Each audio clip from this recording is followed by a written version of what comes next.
ഇടുക്കി വണ്ടിപ്പെരിയാറിലെ ജനവാസ മേഖലയിൽ കടുവയുടെ സാന്നിധ്യം റിപ്പോർട്ട് ചെയ്തതോടെ വനവകുപ്പ് കൂട് സ്ഥാപിച്ചു. മാട്ടുപ്പെട്ടി പുതുവലിയിലാണ് കൂട് സ്ഥാപിച്ചിരിക്കുന്നത്. പ്രദേശത്ത് വനവകുപ്പ് സ്ഥാപിച്ച ക്യാമറകളിൽ കടുവയുടെ ദൃശ്യങ്ങൾ പതിഞ്ഞിരുന്നു. രൂക്ഷമായ പ്രദേശമാണ് വണ്ടിപ്പെരിയാർ പഞ്ചായത്തിലെ മാട്ടുപ്പെട്ടി പുതുവൽ മേഖല. ഏതാനും ദിവസങ്ങൾക്ക് മുമ്പാണ് പ്രദേശത്ത് കടുവയുടെ കാൽപ്പാടുകൾ കണ്ടത്. വനംവകുപ്പ് സ്ഥാപിച്ച ക്യാമറയിൽ കടുവയുടെ ദൃശ്യങ്ങളും പതിഞ്ഞു.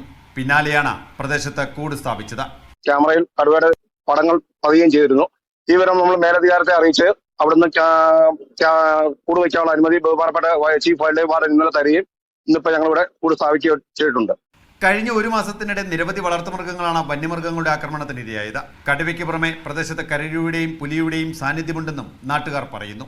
മുമ്പ് മൂങ്കലാർ ഭാഗത്തിറങ്ങിയ പുലിക്കായി കൂട് സ്ഥാപിച്ചെങ്കിലും പിടികൂടാനായില്ല. വന്യമൃഗശല്യത്തിന് ശാശ്വത പരിഹാരമുണ്ടാക്കണമെന്നാണ് നാട്ടുകാരുടെ ആവശ്യം. മീഡിയ 1 ഇടുക്കി.